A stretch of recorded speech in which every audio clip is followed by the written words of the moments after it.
¿Qué tal? Muy buenas y bienvenidos a Levante Televisión, bienvenidos a este Levante en directo, hoy el día 16 de febrero, lunes, que abre la semana y en un programa donde les vamos a hablar, por ejemplo, del derecho energético, aprovechando que precisamente este martes, día 17 y hasta el 23, se conmemora la Semana Europea de la Pobreza Energética, que vamos a conocer aquí un poquito más y qué mejor que hacerlo pues con dos especialistas en la materia que las vamos a saludar ya de manera inmediata. Por un lado contamos con Nuria Baeza, ella es presidenta de la cooperativa Aioluz. ¿Qué tal, Nuria? Muy buenas y bienvenida a Levante de Televisión. Muchas gracias, buenos días. Y también nos acompaña Victoria Pellicer, ella es técnica de energía de Valencia Sostenible. ¿Qué tal? Muy buenas y bienvenida también. Muchas gracias, buenos días. Gracias por acompañarnos. Bueno, Nuria, Victoria, quien quiera de las dos, para que nos pongamos un poco en antecedentes, ¿qué es esto de la pobreza energética? Pues bueno, la pobreza energética se dice que la vive un hogar cuando se encuentra en una situación que no es capaz de hacer frente a sus suministros energéticos. Y eso tiene muchas implicaciones. O sea, cuando no puede pagar unos mínimos suministros, pues no puede poner la calefacción a una temperatura adecuada, no puede encender las luces, los electrodomésticos, etcétera. Tiene implicaciones en la familia a nivel de salud física y mental, a nivel emocional, a nivel de relaciones también de ocio, de relaciones sociales, bueno, muchísimas implicaciones. Es un tema, es una dimensión más de la pobreza, pero es un tema que afecta directamente a las cuestiones energéticas. Y aquí está relacionado el derecho a la energía también, ¿no? Correcto, a nosotros nos gusta más hablar de derecho a la energía. Ajá. Porque es una visión más positiva, una visión más reivindicativa también de que todo el mundo debería tener acceso a un mínimo de energía disponible en su hogar para garantizar una vida digna. Entiendo que las consecuencias de no tener un domicilio, una casa a la temperatura adecuada son malas, son nocivas, ¿no?, para nosotros, ¿no? Claro, evidentemente, cualquiera lo puede experimentar. Estos días de viento, claro, cuando las puertas o las ventanas no cierran bien, las corrientes que habrán sufrido algunos hogares habrán sido intensas. La exposición a temperaturas inadecuadas, tanto en invierno como en verano, aquí la pobreza energética de verano en nuestras latitudes cobra una gran importancia, pues tiene afectaciones físicas directas, ¿no?, de empeoramiento de enfermedades que ya existen o que subyacen, de golpes de calor, enfermedades respiratorias. O sea, la afectación a la salud física es directísima y hay muchísima gente que lo pasa muy mal. Desde luego, desde luego. En vuestro trabajo del día a día, ¿qué situaciones os encontráis y sobre todo a quién afecta principalmente todo esto? Bueno, nosotros desde el Ayuntamiento de Valencia gestionamos las oficinas de la energía, que son espacios, un recurso público municipal donde podemos dar asesoramiento energético. Y una de las líneas que trabajamos es el derecho a la energía. Y ahí vienen familias con problemas para pagar sus facturas, con amenazas de corte, familias donde ya tienen el corte en la vivienda y necesitan ayuda para poder restablecer el suministro, familias que están a punto de, nosotros hablamos también mucho de vulnerabilidad energética, no estás ya igual ahí en una situación muy dramática, pero estás en riesgo de llegar a...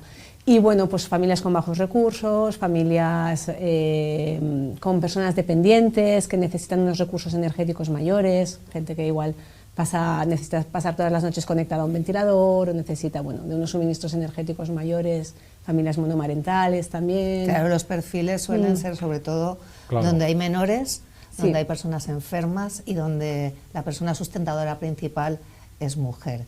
Esos suelen ser los hogares, que son también los hogares más pobres generalmente, hablando en términos económicos, pero son los más afectados por la vulnerabilidad energética. Las personas que viven de alquiler y que no tienen los suministros a su nombre no pueden hacer ajustes en las facturas, porque muchas veces ocurre que si las personas conociéramos bien cómo gestionar nuestras tarifas, elegir bien el precio al que pagamos la energía, entender la factura, solamente a partir de ahí podría reducirse un poco la ansiedad y la angustia por pagar esas facturas que muchas veces están mal contratadas y que, bueno, pues aquí las grandes empresas no ayudan a clarificar la información o a hacerlo fácil. También hay un extracto de la sociedad de personas que son las personas con discapacidad, ¿no?, que entiendo que también se ven impactadas de manera negativa por esto de la pobreza energética y no sé además qué retos se enfrentan en este caso todas estas personas. Claro, nosotros este año hemos querido hacer foco específico en temas de discapacidad porque es uno de lo que llamamos factor de vulnerabilidad, ¿no? Las personas con discapacidad, bueno, en el ámbito de la discapacidad es muy diverso, pero hay muchas personas, por ejemplo, con tema de discapacidad física o orgánica que tienen necesidades de dispositivos que necesitan de una conexión electrónicos, bien para sus gestiones, para su movilidad, para cuestiones más respiratorias, etcétera. Luego está el tema también de la discapacidad intelectual y del desarrollo, que también tiene más dificultades para poder acceder a la información o conocer un poco lo que ha estado explicando Nuria, ¿no? Conocer prácticas de ahorro, conocer estrategias para consumir menos, bueno, acceder a todos esos recursos también está en nuestro tejado de los que le ofrecemos los recursos, como es la Oficina de Energía, generarlos de una manera accesible también, ¿no? Entonces, ahí hay retos energéticos específicos para los colectivos en discapacidad. Hablabas de la necesidad de personas que necesitan esos dispositivos electrónicos, ¿no? para poder sobrellevar su día a día, apoyos y demás. ¿Qué riesgos conllevan además extras, ¿no? Un poco respecto al resto de personas? Bueno, si tienen una salud más delicada, pues evidentemente están más expuestos a que las situaciones de disconfort en el hogar les afecten. Imaginemos pues las personas que están conectadas a un respirador por las noches, o quien no puede cargar la silla eléctrica para su movilidad, o simplemente las personas que por su estado de salud tienen menos energía para moverse dentro de casa, que están más tiempo paradas, que se enfrían, tienen otras necesidades energéticas diferentes a otro tipo de situaciones de salud. Entonces, bueno, pues sobre todo el agravamiento de enfermedades, la falta de independencia, la falta de accesibilidad también a otros recursos, la falta de movilidad. También es un añadido. Claro. De cara a acceder a ese bono social, se encuentran muchas trabas, en este caso ya sean administrativas, informativas, tienen muchos problemas para solventar esta situación, sobre todo burocrática, imagino. Sí, evidentemente. Primero porque el bono social solo se puede activar si eres titular del suministro, estás en una de las 5 empresas del mercado regulado y tienes unas condiciones de renta y sociofamiliares adecuadas. Te voy a poner solo 2 datos. Sí. La tasa AROPE de pobreza y exclusión en la Comunidad Valenciana, es decir, las familias que están en una situación de vulnerabilidad, son más de 1 millón, es un 30% de la población en la Comunidad Valenciana, son 1.600.000. Bonos sociales activos en todo el territorio español son 1.700.000. Es decir, no está llegando a la población vulnerable este recurso. Además, estamos atendiendo, y esto lo estamos denunciando desde la Red Estatal por el Derecho a la Energía, que están desapareciendo muchas oficinas de atención presencial para la tramitación del bono social. Si hay que hacerlo de manera telemática o de manera telefónica, si ya es complicado cuando una persona te lo explica, hacerlo a través de Internet es una empresa de titanes. Complejo. Entonces se ponen muchas dificultades. Entonces, bueno, pues no se puede acceder a... Para nosotros lo más sencillo sería que existiera una tarifa progresiva y que facilitara el acceso a todo el mundo, o que el bono social fuera automático según la renta disponible, que no se tuviese. En otros países se hace, en Portugal está automatizado, nadie tiene que tramitar nada. Según la renta disponible, te toca o no te toca el bono social. Aquí se complica muchísimo. Y entonces, si hay además añadidas ciertas dificultades de movilidad o de discapacidad intelectual o de diversidad, pues es complicado. Es difícil. De hecho, este es uno de los principales trámites que atendemos desde las oficinas municipales del ayuntamiento. Claro. O sea, principalmente el asesoramiento en factura, por lo que ha dicho antes Nuria, ¿no? De que puede ser que no la tengas optimizada, que puedas contratar algo que sea más económico de lo que tienes, pero sobre todo para los colectivos más vulnerables acompañamos en la gestión del bono social. Volviendo un poco al origen, recordar que, lo decíamos al inicio, desde este 17 al 23 de febrero se celebra esa Semana Europea de la Pobreza Energética. Cuéntanos exactamente qué se va a hacer y por qué sobre todo es tan importante darle visibilidad. Nosotros, durante la semana aprovechamos para hacer cada día actividades distintas en temas de pobreza energética. Es un tema que llevamos trabajando durante todo el año, pero es verdad que aprovechar una semana en el ámbito que se reivindica a nivel europeo, pues bueno, es como una oportunidad para reivindicar, visibilizar la problemática, explicar los datos cuáles son, etcétera. ¿Qué vamos a hacer? Vamos a hacer actividades para todos los públicos, desde puntos informativos de atención en distintos lugares de la ciudad, llevaremos nuestra oficina de la energía móvil para poder dar este asesoramiento también de manera descentralizada en distintos puntos de la ciudad.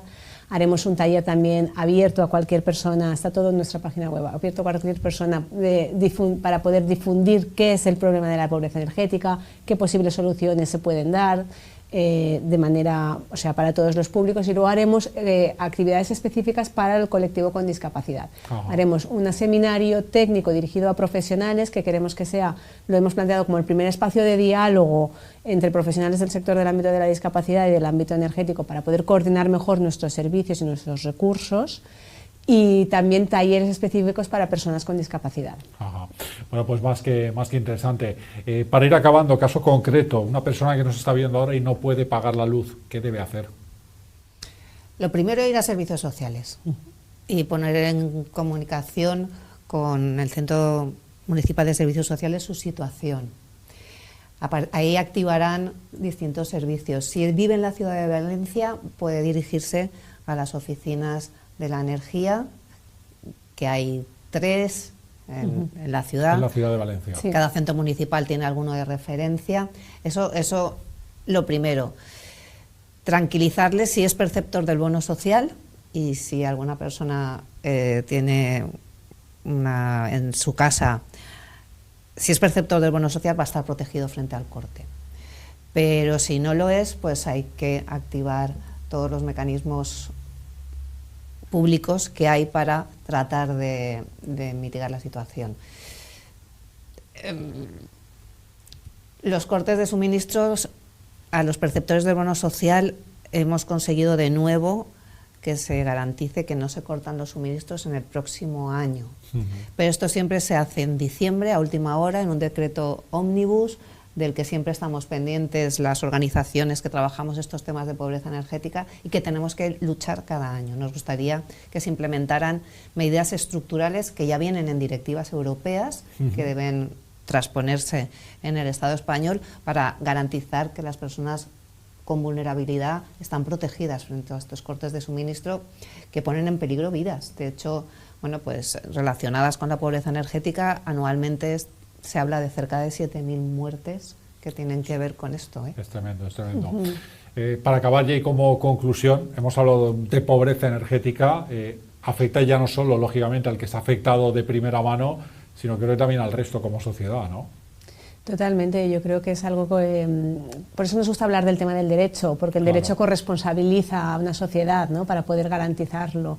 Y efectivamente es un problema que tiene que ver con una dimensión del hogar, pero es un problema también estructural que tiene que ver pues con el mercado energético, la manera en la que consumimos nuestros recursos de energía, y eso nos interpela a todos. Y es un problema que tenemos todos como la obligación de conocer también para poder denunciar y acompañar también a estas personas que puedan estar en esta situación, porque el tema de la pobreza energética, que no lo hemos dicho, es un tema como muy escondido. Claro. O sea, es un problema que a priori es tan doméstico que no es fácil detectar a los hogares. Entonces, bueno, cuanto más gente sepamos de esto, nos corresponsabilicemos en la identificación y en la denuncia del problema, pues más podremos avanzar.